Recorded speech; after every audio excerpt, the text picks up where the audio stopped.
Welcome back to Lewy Body and Mindful Caregiving. I'm Krystal Schakowsky, and I'm glad that you're here.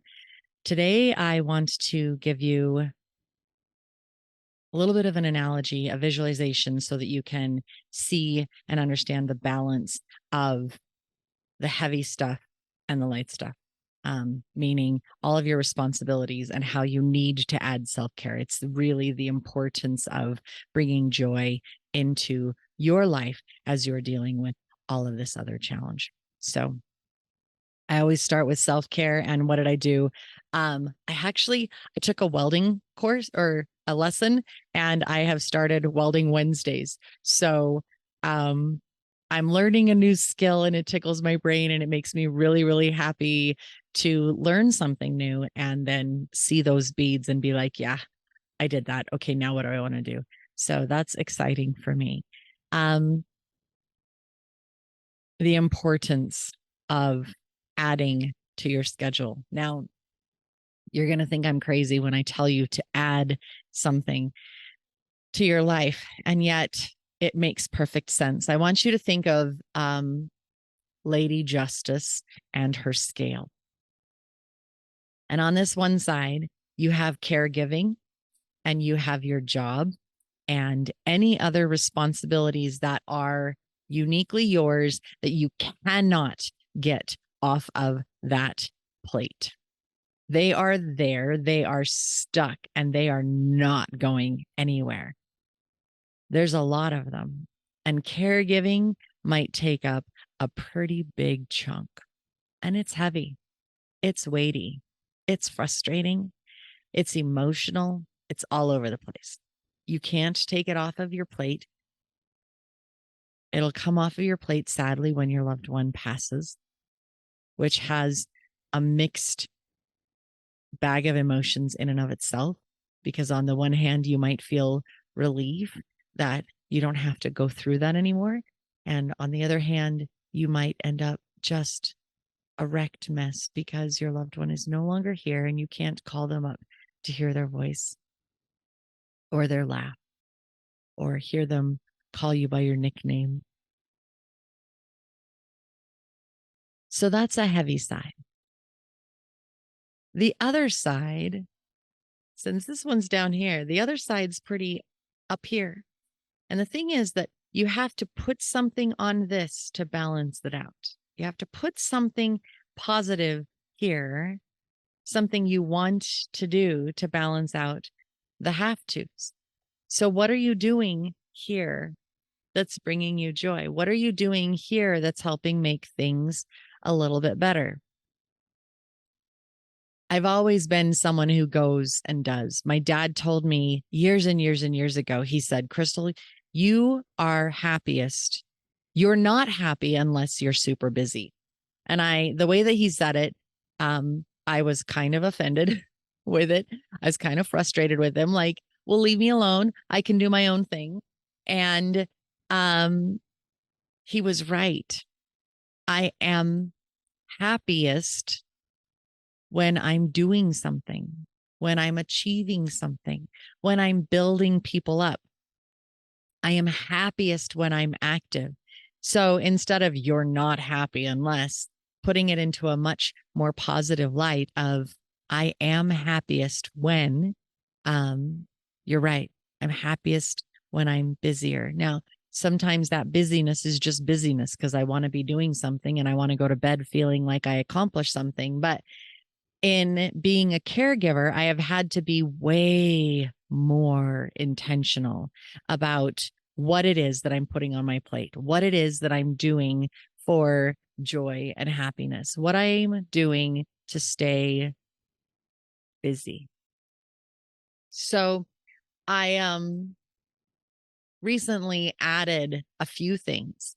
I told you that one of my self-care things was that I took a welding class. Well, I've wanted to weld for a long time. I thought it would be really fun, but I didn't know. I mean, you got the welder and you've got the gas and you've got the trigger and you've got the metal. And I mean, just like, what am I doing? And I need somebody to walk me through this.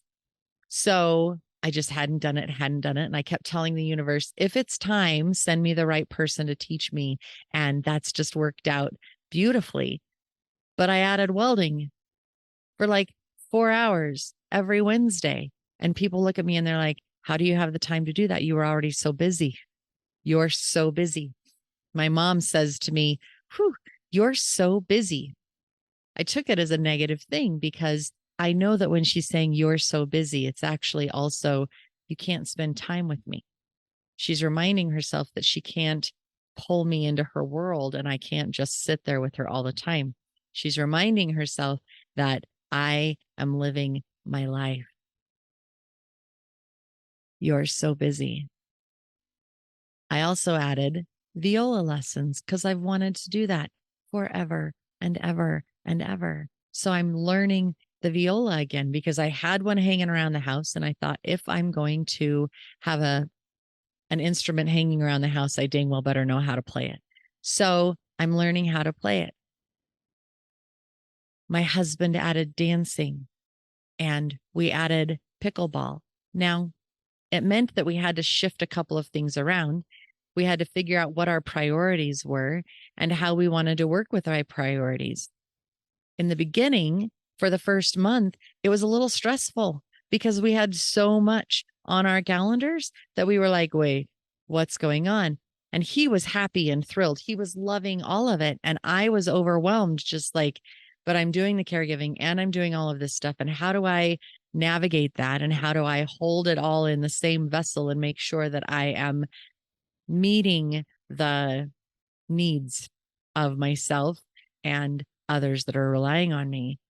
The crazy thing is, all of these things went up there. All of these things went into the part of, oh, I'm finding joy because I am laughing my butt off while I'm playing pickleball. And I am encouraging other people while I'm playing pickleball. And I am being that fun person that people want to play with. And we're just having a really, really good time. I love it.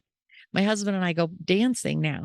And when we go dancing together, he's repeating the steps out loud, slow, slow, quick, quick, slow, slow. He's verbalizing that. And then all of a sudden he gets this twinkle in his eye and he's like, I've got it. And then we can twirl around the dance floor in our dance lesson. And he's really happy. And I love seeing that light. And we laugh on the dance floor all the time. And it feels so good. I'm doing these viola lessons. I'm an adult taking viola lessons. And the first week I was like, I didn't practice enough. I felt so much like a little kid getting called to the principal's office because I hadn't practiced. But I went in there and she was really pleased with what I had done. And that made me feel so good. And I can pick up the viola and I can play Twinkle, Twinkle, Little Star. And it's not horrible. I can play I Had a Little Dreidel and it's not bad. And it makes me happy. And so this is balancing it out. Before I added all this stuff, I'm going to tell you the first month of it, it was a challenge because I felt like I was forgetting things. I felt like I was saying, yeah, I'll go ahead and do that. But if I didn't make a note about it or do it immediately, I would forget about it. And people would have to come back and say, hey, Krystal,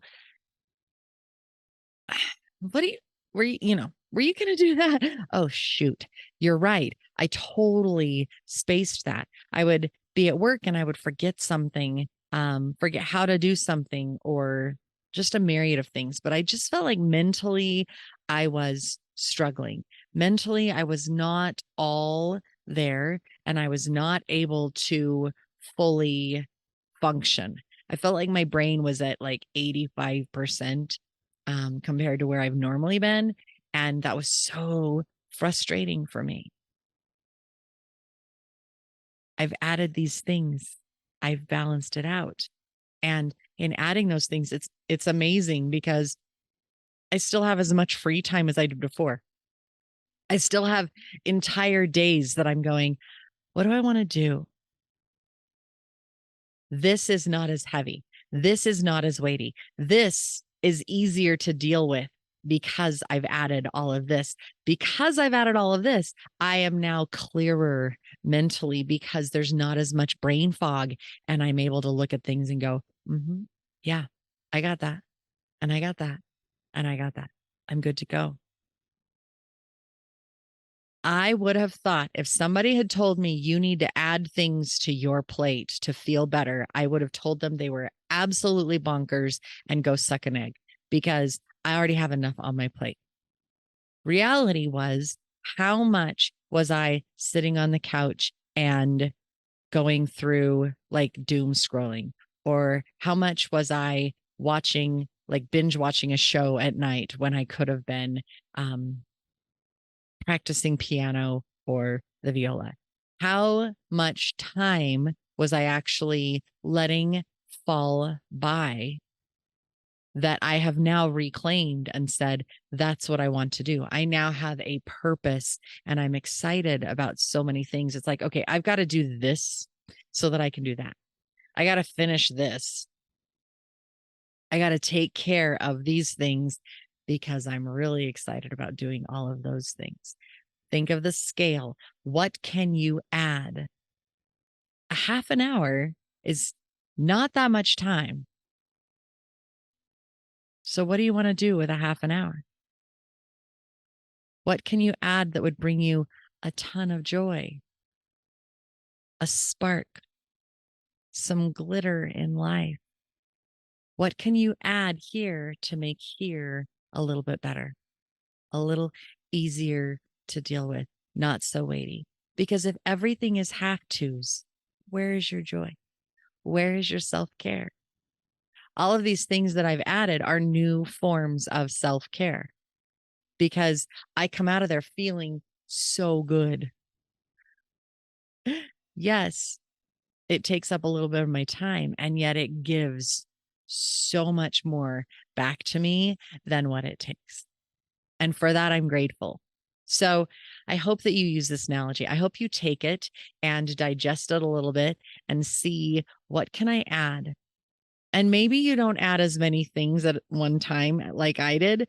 Maybe instead of adding 4 or 5 at the same time, maybe you just add 1 or 2 and say, okay, on this day, this week, I'm going to dedicate 1 hour to this. And on this day of the week, I'm going to dedicate 1 hour to that. What can you do? How can you make things so much brighter, so much easier, and help yourself out? It's a scale, finding that little balance. Thanks for coming. Thanks for listening and watching. And come back next week for the next episode of Lewy Body and Mindful Caregiving. Until then, take care.